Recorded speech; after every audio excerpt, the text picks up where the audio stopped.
Released in 2011, The Three Musketeers was something of a surprising project for Paul W.S. Anderson, who at this point had made exciting popcorn movies from established properties, from Death Race and Alien vs. Predator to his long line of Resident Evil movies. And The Three Musketeers marked a radical departure for him, seeing him take on the classic swashbuckling tale from Dumas. Of course, this wouldn't be the first time the property had been adapted, with The Three Musketeers probably ranking up there with the likes of both Django and Zakatowi, for one of those franchises which have been adapted probably more times than people have remade the song Louie Louie. Here, though, he attempts to give an almost steampunk reworking of the title as the young D'Artagnan teams up with the three legendary Musketeers to take on the villainous Cardinal, as well as casting his wife as the spy slash femme fatale milady. This was certainly an interesting reworking of the material, and here he proved himself capable of doing a period piece, while at the same time bringing many modern elements into the film, in probably what's one of his more overlooked later works. I'm Elwood. I'm Kim. And you're listening to Movies and Tea. Let's take it to the booth.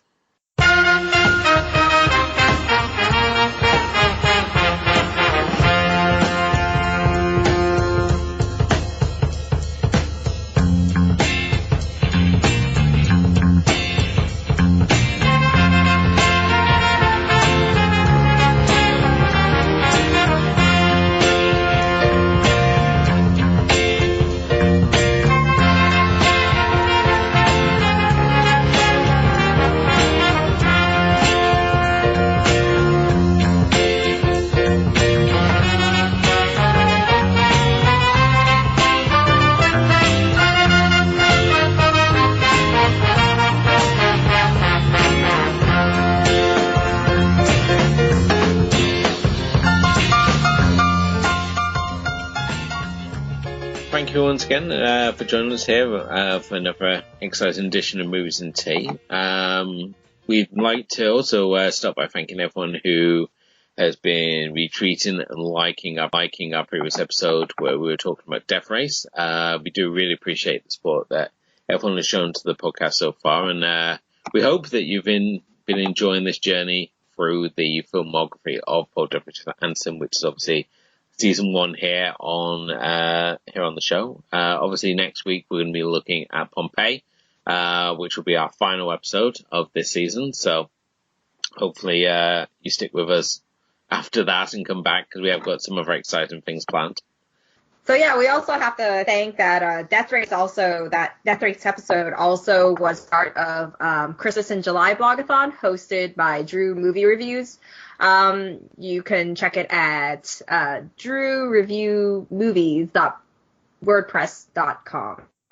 You should check out his site. I mean, Drew's a really good friend to us. I actually co-host the Ultimate Decades blogathon with him in February every year. So if anybody here is actually interested, you should keep your eyes peeled on his site and, well, my own personal blog, just to see if there's anything that you'd like to contribute at that time.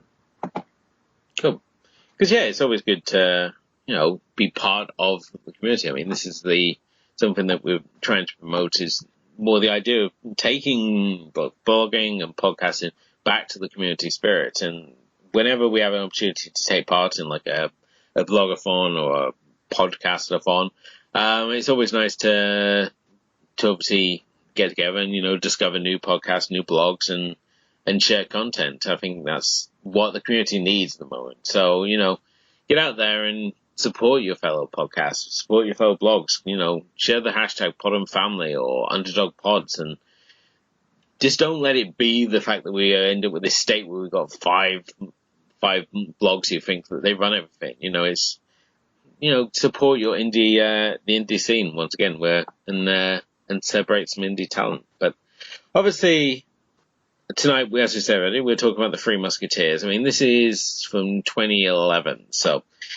the film itself was made on a budget of $75 million and grossed $132 million. So again, another profitable film for Anderson. even though the critics did actually blast this one, I actually really enjoyed this one. This one's a fun swashbuckling tale, even though for the Three Musketeers, there's not a huge amount of sword fighting, which is very surprising, seeing as the property you are going to expecting, there to be, at least some sword fighting, but here it's actually kind of surprising, and it's, as I said already, this is kind of an almost steampunk-esque tale with some flashy visuals thrown in for good measure. But Kim, had you seen this one before? It's one of those films that no one ever seems to talk about. So I haven't actually. This was the first time that I saw it. I don't really feel like I think I've only ever seen one Three Musketeers movies, and I don't even remember much of it. Like, I remember the general story, but okay. I've never actually what was this originally? It was a book, right? I guess a novel. It was a classic novel. A classic novel. I have this issue of not reading classic novels fast enough, and I have a mission on my blog to read through the classics, but unfortunately that kind of fell off a cliff as I was trying to do Jane Austen and then got stuck at the last book and then never actually watched it. So maybe I'll add Three Musketeers onto my list, and then I'll take a look at the source material, which is something I really like to do. But, for this movie, I think it is really fun. It's really fun, really entertaining. I feel like Paul W.S. Anderson, when he's, there are times when he does movies which are really exciting, intense, like Event Horizon. And then there's other times like Resident Evil, which kind of falls into the same category as this, which is just really fun and entertaining. I don't know if there's really that much technique to it, but there is a lot of style. There's really lovely costumes. The weaponry is designed really well. The whole set where it's set like these twisting waterways and all that stuff. It's really, really lovely to just watch. It's really fun. And I personally love Mila Jovovich a lot, so I don't have a problem with him casting his wife into all kinds of his films. I always find she's pretty cool. It's just, this one was very, there was one part where it was very a la Resident Evil. So I was kind of well, I guess if it works, it works. But it doesn't really break away from the fact that, he is typically, as we always say, he's always seen as the Resident Evil directors. And when you do a move like that sort of scene where you take that same character, put her into a, period costume and just make her do the same thing, it feels a little bit there's a real tribute to her character. Yeah, there's an extensive use of slow motion, especially with the character Milady, and we're going to come back to that scene in particular in a minute, because I did really think it was one of the most strong elements of the scene. Obviously, if you're not familiar with the source material, we basically have our three musketeers who are here. They're seen more as spies for the French king, and which is certainly a unique thing. And when they introduce they're in all pulling off a very sort of spy-like mission. They're there with all these sort of top secret ye olde equipment that puts brings to mind Assassin's Creed when we think of some of the unique equipment that works its way into those games. And here we've obviously introduced, we've got Athos, who's in ye olde diving gear, and I have to say that anyone who thinks that you can dive and swim with swords and armor are going to be greatly mistaken. That was one of my opening gripes of this film, was the fact that we have someone here. I thought maybe it's a shallow river or something like that, and he's just walking along the bottom. But no, it's actually a deep river. He's actually properly swimming in diving equipment with full swords. And this apparently proves him no problem, but that and the fact that we got people swinging swords around like it's a bloody flag, but just come in the opening quotes. But yeah, they do a really nice job of introducing these characters. We've obviously got Athos is introduced. We've got Paphos, who is basically the brute force of the group. His amazing skill is to allow himself to be captured by the enemy forces, so they basically bring them into his fortress. And then we've got Aramis, who's like an ex-priest turned soldier of fortune, who here is kind of shown surprisingly more of a ladies' man, which is really surprising because normally in the source material, Paphos is like the ladies' man. He's all about life, celebrate life, and he's all about drinking and women and moon, wine, and song. That's sort of his thing. So to see Aramis here, leaping off the rooftop, I mean, he's perfectly introduced with like the Catholic beads and stuff, but to see him like dropping in on the gondolier and seducing the busty lady was kind of a bit of a surprising turn for his character, but it works, and these characters all come across as they're supposed to do. I mean, Matthew McFadden as Athos is great, and he's kind of surprising because the only thing I can remember him sort of like playing is in Spooks as an MI5 agent. Because I actually, right before we watched this one, I had rewatched Pride and Prejudice, and he plays Darcy in Pride and Prejudice, and I that was the part that I know him from, and I love him from it, and I love him a ton. So I was really excited to see that he was in this film. I mean, he was also in he had a supporting role, I think, in I don't know if it was supporting in the other one with Keira Knightley. Anna Karenina. Okay. Yeah. He had like a really different appearance for that one. I think he had like a mustache and everything, so it was really unrecognizable. Okay.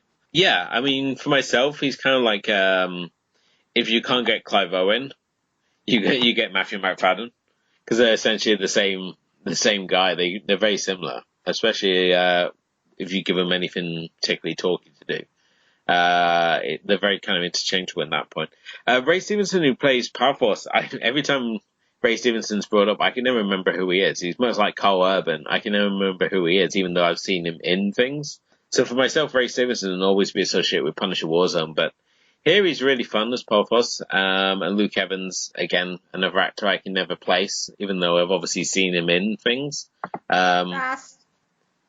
He's in the Fast and Furious movies. I mean, he's in a lot of stuff. Like, Luke Evans is in a lot of stuff. Like, so many. It's like, I'm starting to realize that there's a lot of actors that we see, and they're in a lot of things in, like, little scattered supporting roles here and there.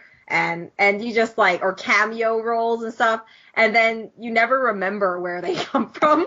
But then you're watching a movie and they pop up. Like maybe, 20 years down the road when they've had, 300 films, then you would be like sitting down and you'd be like, whoa, hey, this guy, but they just need to have this role that really defines them. Yeah. Obviously Milena Jovovich is Milady, which I think, is only the only role that she could have really, really sort of played in this. And you kind of know Anderson's looking for a way to work her in, and she's perfectly cast as Milady. I think she absolutely nails the role, and she's one of the stronger elements of the film. Even though her disguise is absolutely rubbish in the opening, as it's basically a masquerade mask she wears, and it's sort of that's just a really awful disguise. But I kind of like the fact that she's part of this spy team that's going in, and she obviously double-crossed them. And the thing with Milady is you're always waiting for her to screw over Athos, because she's obviously his ex-wife, and the whole time she's sort of this beautiful, dangerous element, and you're kind of waiting to see how she's going to screw Athos over, because she's always, her whole role in the Three Musketeers is as this sort of double agent. She's constantly playing both sides. She's never, if she was in the Batman world, she would certainly be Selena Kyle or Catwoman. She's that sort of presence. So you never know whether to trust her or not. And here I think she really perfectly plays that role, down to a T. The other person of obviously of note would be Christoph Waltz as Cardinal Richelieu. Yeah. Now, I mean, Christoph Waltz here is perfect for this role. Because here with the Cardinal, you've got someone who is obviously charming on the outside, but an absolute devious sod behind the scenes. And I think that's absolutely perfect. And previously, when you've had the Cardinal play, they always tend to like cast him as someone like the obvious villainous role. Like they've had like Christopher Lee play him in like the Oliver Reed version. In the really underrated Charlie Sheen version, he's played by and Tim Curry played him in the really underrated Charlie Sheen version. So it's always had these really obvious sort of villainous actors playing the role. So it's kind of nice when you got someone like Christoph Waltz who can play this charming side, and it becomes a little more believable, the fact that you got the Cardinal who's essentially using the inexperienceness of the King. So King Louis at this point here played by a really awful Freddie Fox. Oh my god. Goodness. He was cringy. We kept making fun of his costumes and what color his costumes are going to be next. Yeah. That was his main purpose. His main purpose was being useless and making me laugh at like what ugly costume he was going to color he was going to come up with next. And Juno Temple looking really young here. She looks like a child actor here as Queen Anne. I think the only person worse than Freddie Fox in this movie is James Corden, who plays Planchette, who's basically the bitch of the Musketeers. He's their manservant, but normally he feels like he's got more of a role, but here he's just the only role he serves is just to be bullied by the Musketeers at any given opportunity. So, has James Corden ever really been like? I know he's a great talk show host. yeah. But I don't really know, like, I always see him in these, like, little roles. Like, I mean, even in Ocean's 8, he only came in as, like, kind of like a little cameo role at the second half. Well, so it's kind of like, you know, he always gets played. Yeah. Which is Well, he plays, he's the voice of Peter Rabbit, which many people have actually said is the worst thing about Peter Rabbit, so... And then finally, we've obviously got Orlando Bloom as Duke of Buckingham, which Orlando Bloom actually went on record. He was like constantly saying how much he really enjoyed the villainous role, and here he really camps it up. And someone I forgot to mention as well is Matt Mugson as Rochefort, who is just outstanding in this film. And yeah, I mean, as I said, we've obviously got D'Artagnan here, who's played by Logan Lerman, who is as forgettable as the actor himself. D'Artagnan himself, I mean, he's this hot head, he's got grand ideas of becoming a musketeer. Unfortunately, by the time he gets to Paris, the musketeers are no more, because the Cardinal has retired them all. So our trio of musketeers, he manages to, through a number of bizarre occurrences, manages to find himself in a duel with all three, because somehow he manages to piss off three people in the short time he's in Paris, and all three of them happen to be the Musketeers. and then he had to schedule the duels 1 hour after the next for each one. So yeah, he's really warming himself to people in Paris.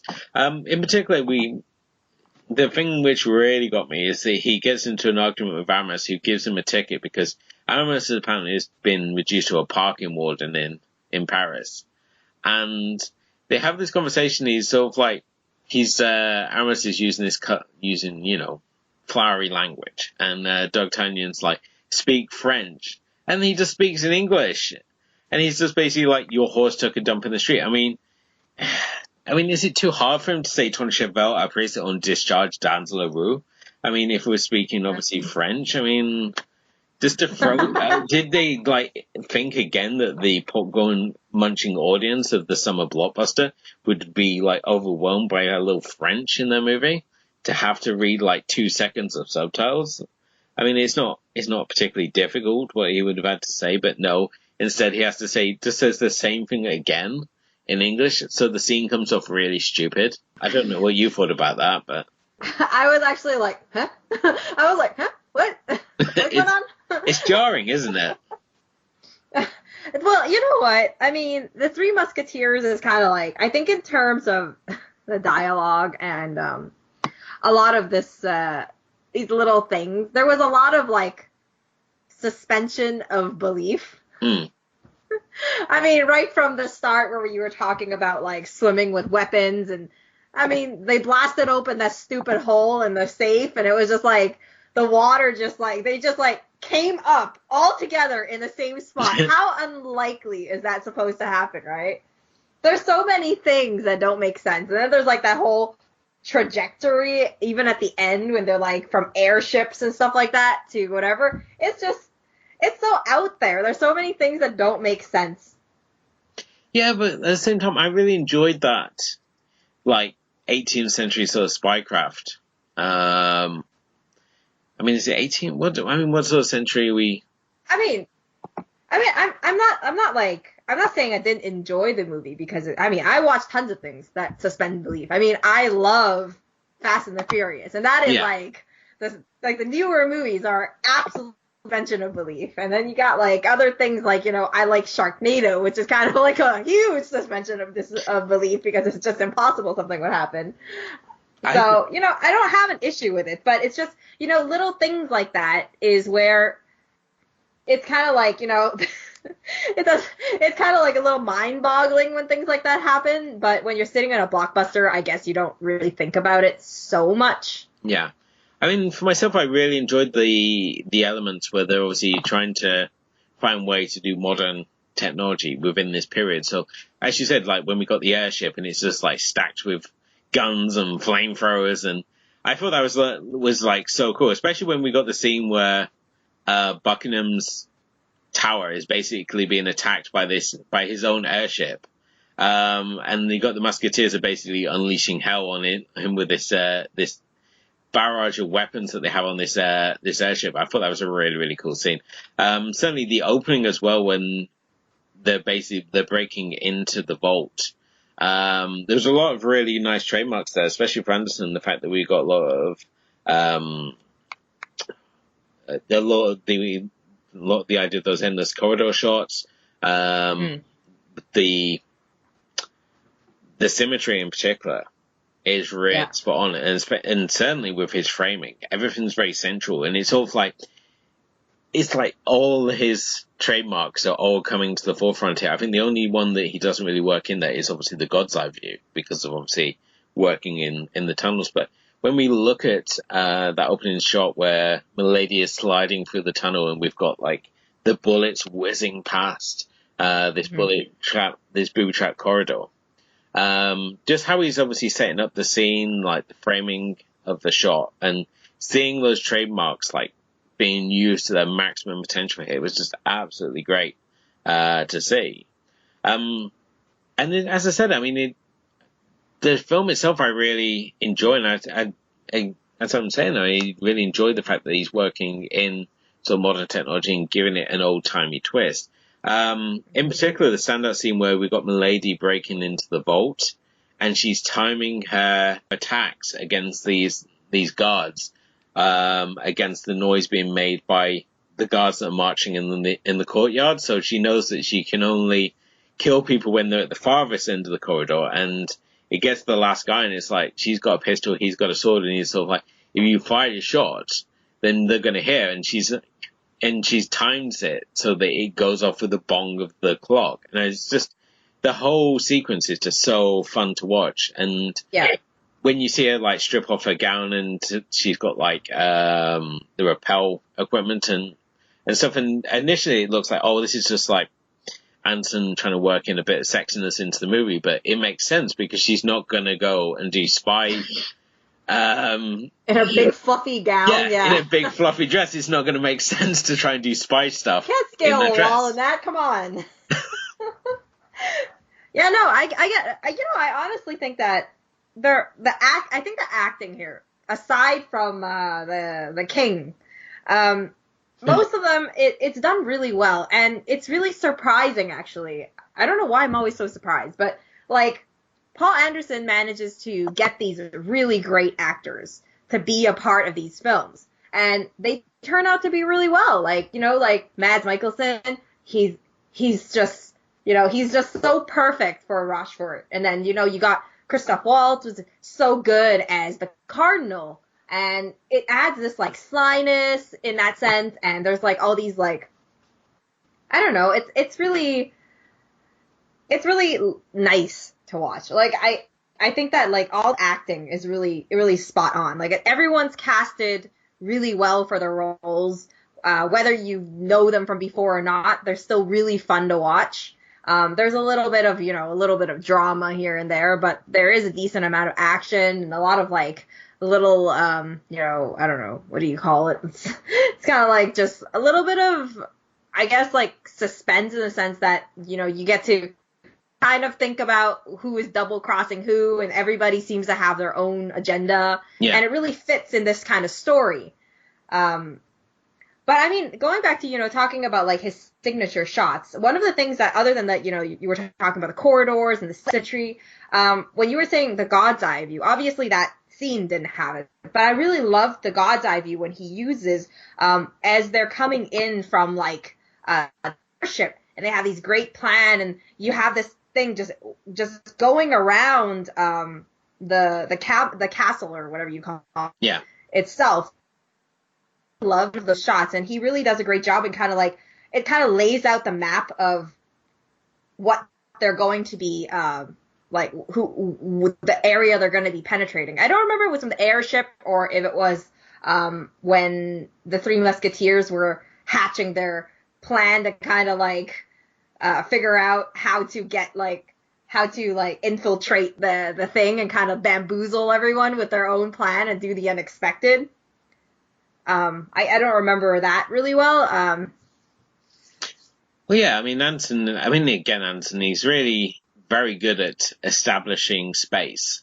So that he sets up so that without like breaking it down too much for the audience, he does it very subtly. And as you said, when they're doing the whole plan to break into Buckingham's Palace, and it's sort of like, well, the lady basically knows all their tactics. So she's like we're establishing space by just seeing the various plans that the Musketeers would use. So it's sort of like, Porthos is going to get himself arrested, and then he's going to break out. So we're seeing, it's in that area. And it's like, Athos is a skilled diver. So we're seeing, obviously, the lake area and the moat area.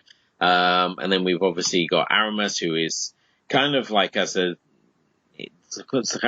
the Assassin's Creed route, so he's like on the high route and stuff, and you think the way he sort of like goes through all this very elaborate sort of plans and how they're going to foil it, and then it's just basically, we've arrested D'Artagnan, and you think, that plan didn't work, and then suddenly it's sort of like their actual plan is revealed, and it's just so absolutely, it's so perfect as how it all comes together, and you get this idea of like that all the layout of this area, and it's not just sort of like, this is just one area that we're sort of focused on. You know each area and what is obviously available to the characters. Same way with the palace, we see bits of the palace, but we're able to, in our mind, to put it all together and say, this area belongs here and that area is there, and it really has a nice flow to it. How he introduces each area and obviously the potential for him. I think the only one that doesn't really live up to his potential, and he seems to be building up to more, is the initial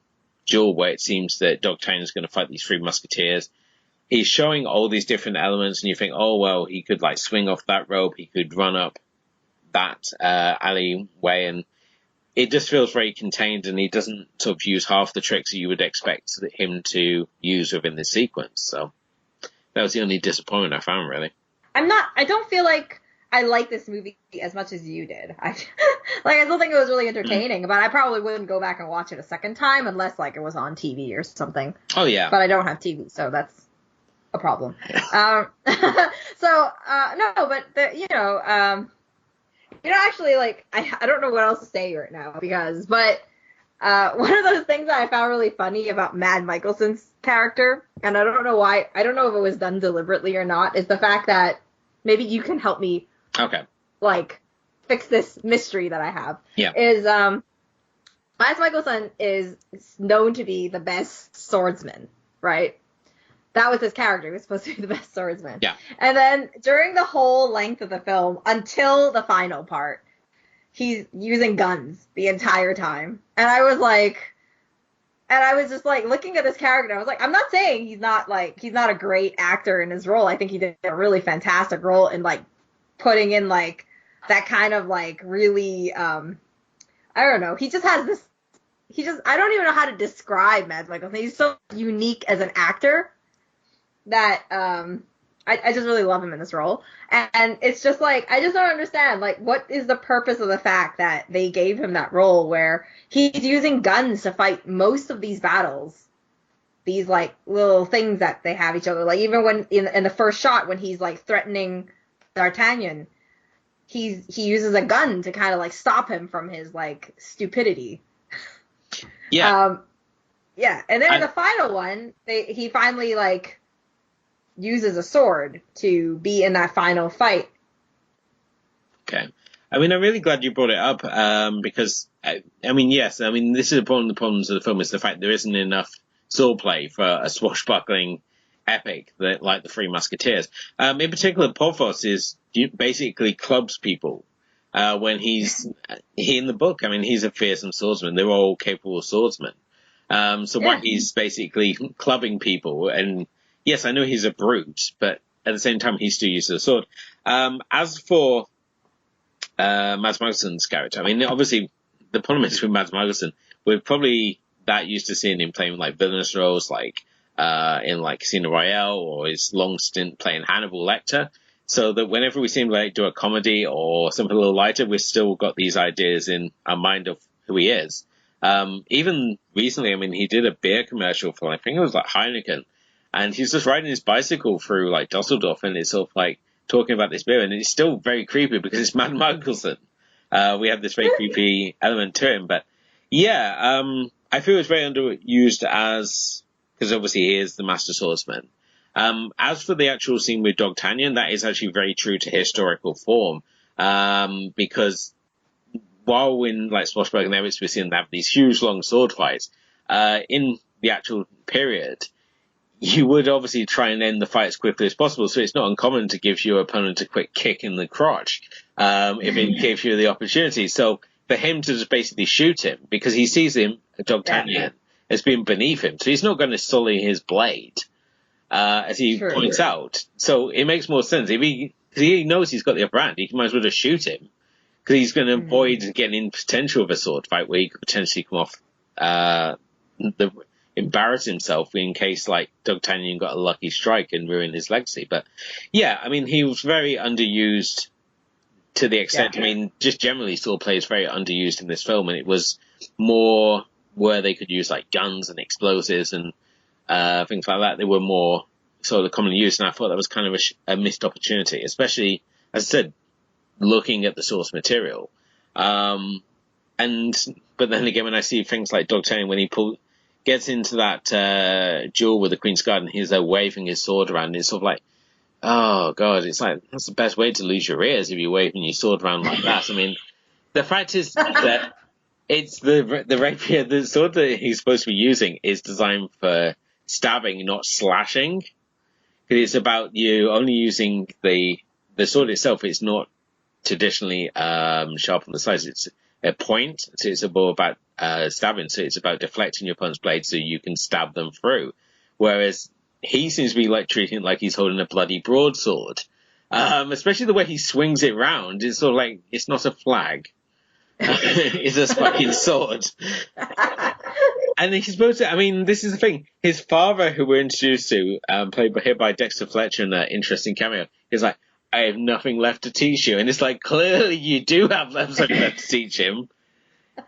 Called number one, how to hold a bloody sword. I mean, I don't know. Maybe they got lesser standards in the country or something, or his father just wanted him off the farm or what. I don't know, but I think it's just, it's giving this film this like goofy thing, like D'Artagnan is kind of like a mega goofball, he's just like, in the middle of a fight. I guess it's kind of like a little bit of what I remember of the last Three Musketeers I watched, and I can't remember what version it was. So it's like, they kind of have this like kind of, I don't know, playful tone to it a little. Yeah. So you see him like in the middle of a big fight, and he's trying to get the attention of the queen's, I don't know, servant, a chambermaid. I don't know what her name, what her role she is.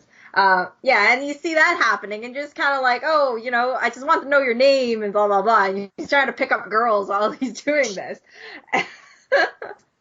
Oh yeah, I mean, D'Artagnan is the cocky young swordsman. I mean, that's his whole weakness, is the fact that Yeah. he's a hothead. And he fancies himself as a ladies' man. How creepy, though, those scenes are where he's trying to pick the handmaiden up. I mean, he doesn't, wait to catch her side. No, the queen is busy going along her business with her handmaiden.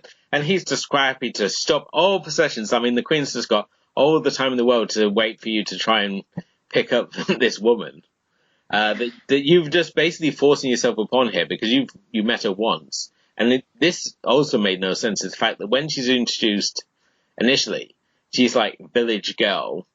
And then the next time we meet her, she's dressed in all this bloody finery as the Queen's handmaiden. It's sort of like, no, I don't think the handmaiden of the Queen would be dressing down to go into the village like that. She would be kept around the palace. She wouldn't be dressed down at all. But yeah, I mean, even if you're the Queen's handmaiden, I'd assume you can probably order some servants to go do anything you need to do in town.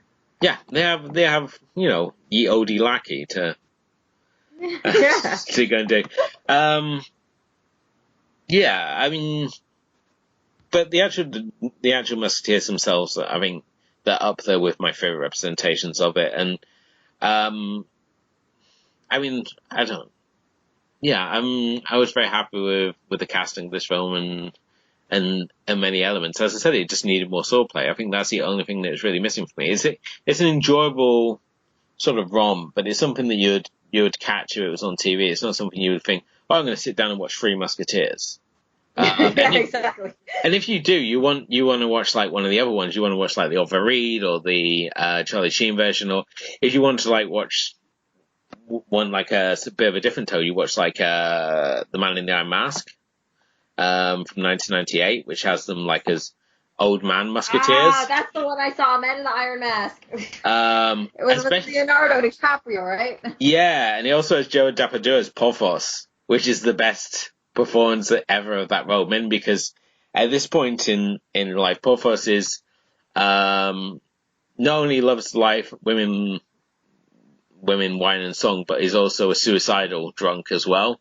So he constantly ends up with these. They have to deal with him constantly trying to kill himself, and the fact that it's so common now that Aramis is predicting when he's going to do it. So he knows he's going to go and try and hang himself in the barn, so he goes and saws through the beam and causes the whole barn to collapse. Because as he puts it, he said, "I'm a genius, not an architect." But yeah, if you get a chance, definitely watch the 1998 version of Man in the Iron Mask. It's really, really cool.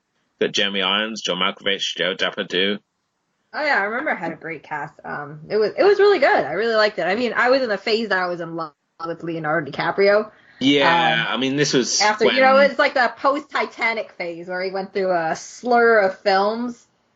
It was a difficult period because I mean, he was introduced as a hot young talent. I mean, doing Basketball Diaries and This Boy's Life, and then he goes off and does the Titanic era. So you got Titanic, The Beach, and Man in the Iron Mask, and then.